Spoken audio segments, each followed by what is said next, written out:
You know, it's funny. A lot of us do everything in our power to avoid rock bottom, to avoid any kind of failure, right? We'll stay in our comfort zone for the rest of our life because we are so scared of failure. We think that failure is the opposite of success, but no.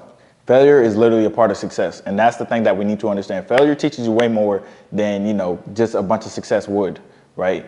Without failure, there is no success. Like, that's what I've noticed, right? Rock bottom teaches you a lot of shit. When you reach rock bottom, when you got that -1,000 in your bank account, right? Listen, all this shit I'm saying, I've been there. When you got -1,000 in your bank account, when you're going through a toxic breakup, she's pulling up to your place, slashing tires, all that stuff. When you have that situation going on, a job is like, hey man, we're gonna have to let you go because, this client's going out of town or this is that. Now you got to get that situated. When you got a lot of shit going on, you learn to lock in. It's almost like, it is like fight or flight, but you learn that, life is unforgiving and life doesn't give a fuck about your feelings, right?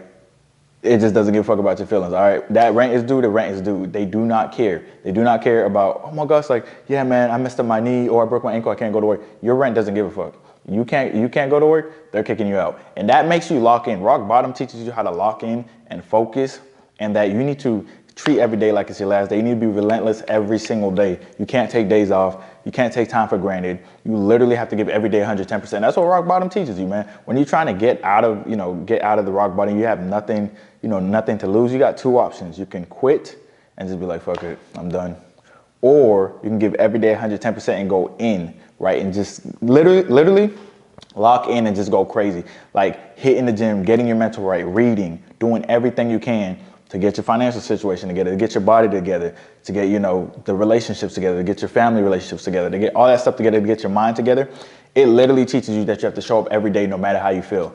And that's why, like, the fitness journey, every time you start a fitness journey, an obstacle comes up because it's testing you. The obstacle is going to test you. A lot of people, the reason they quit their fitness journey is literally because one small ass obstacle comes up. One very small obstacle comes up, and then they're like, oh my gosh, like, I don't know, man. Like, I have to go out of town. Like, I got to quit my fitness journey because I'm going out of town.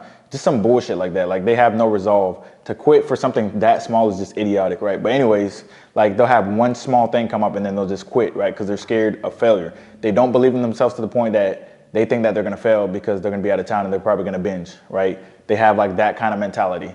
And in reality, when you are unwilling to get out your comfort zone, when you stay in your comfort zone, obviously you're not going to make any growth. But in order to reach your fitness goals, you have to become a person in the process. That's why you can't skip the process. A lot of people try to skip the process. The reason you cannot skip that process is because it's going to build your character. It's going to build that grit, that determination, and that real desire, and that willingness to just keep showing up. Like, I had someone ask me the other day, they're like, hey man, can you eat whatever you want to now? I was like, yeah, this motherfucker is probably fat as hell, bro. They don't know. They have the wrong mentality, bro. They have the wrong mentality. Listen, during your fitness journey, you're going to become the person that you need to become at your end goal. So obviously, you're going to make your eating habits a lifestyle. So yeah, you're definitely not going to eat whatever you want to. You're going to be eating what's best for you, right? Because that's how you look at food, fuel, not something you just do for pleasure. All right. And then as far as showing up to workouts, a lot of people have this dumbass mindset like, oh, I'm not motivated. I can't go gym. Dumb ass mindset, bro. The same person, if their boss is like, hey, yo, can you come in 2 hours early for work? They show up 2 hours early. They have the ability to do that in them. They show up for work consistently. They never miss a day. But when it comes to the gym, they give it 3 days and they're like, yeah, man, I'm just too busy for it. No, you're not. You're just not prioritizing it and you don't have that desire. Listen, showing up to the gym, guys, has nothing to do with motivation. There's zero correlation between showing up to the gym and motivation. There is no correlation. I don't see the correlation. It's like I'm not paying rent because I'm not motivated. I'm not going to work because I'm not motivated. Imagine that. I'm not brushing my teeth because I'm not motivated. How dumb does that sound? It sounds pretty dumb, right? That's how it sounds when you say, oh, I'm not motivated to go to the gym. What the fuck does it have to do with going to the gym? Go to the gym no matter what, all right?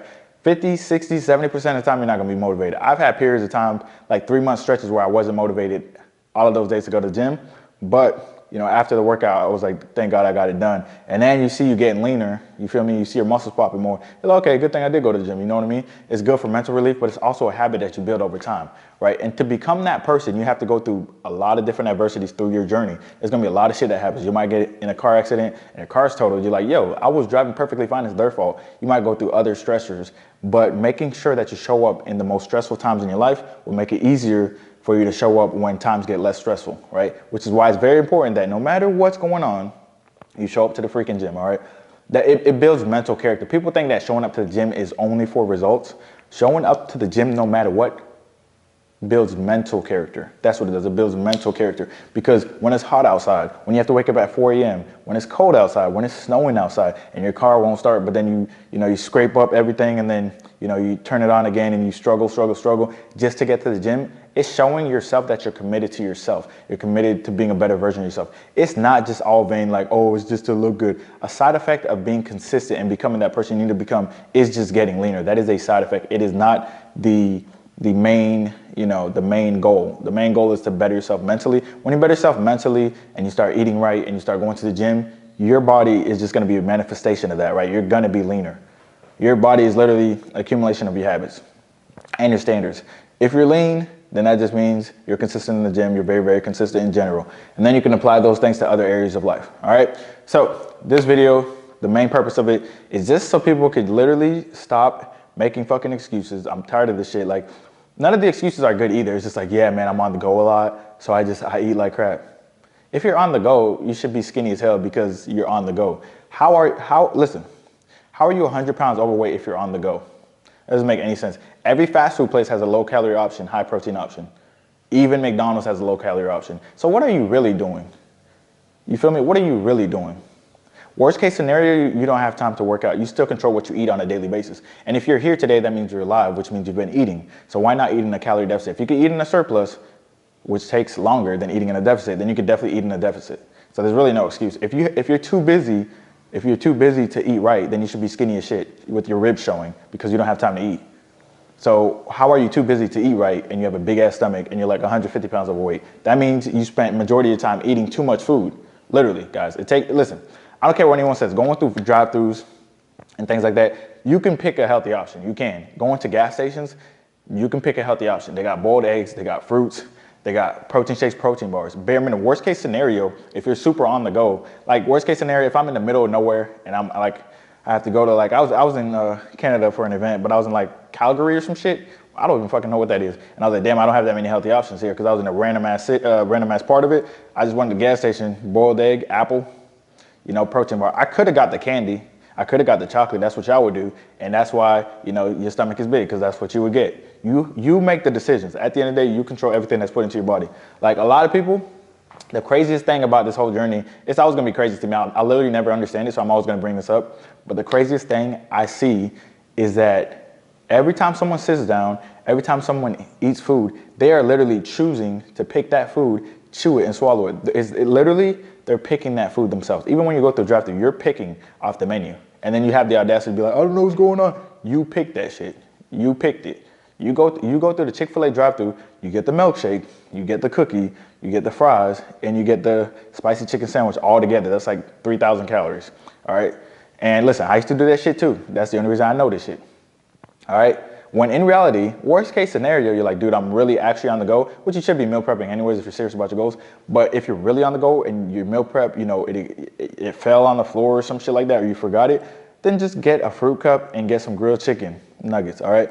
It might not be the healthiest option in the world, but it's a better alternative. If you just start with better alternatives, you'll be in a better position. Simple as that. Like nutrition is the biggest bullshit ever. Like people say, I don't have time to eat, I can't. There is zero reason you shouldn't be eating what you need to eat. All right? There's literally zero reason. And then if you're like, oh my God, healthy food's too expensive. Yeah, of course it is. If you get organic grass-fed duck leg, that shit's expensive. Or if you get left leg of cow, like that bullshit that's at Whole Foods, of course that's gonna be expensive. Why don't you go to Walmart and get some fucking tuna, get some chicken, get some white rice, get some white potatoes? That's very fucking cheap. And some Greek yogurt, non-fat Greek yogurt. Eat that shit every day, you'll get lean as hell. Instead, you're spending all this money on drinks, liquor, candy, chocolate, and fried foods. So I don't want to hear this shit, all right? Jesus. Annoying ass motherfuckers.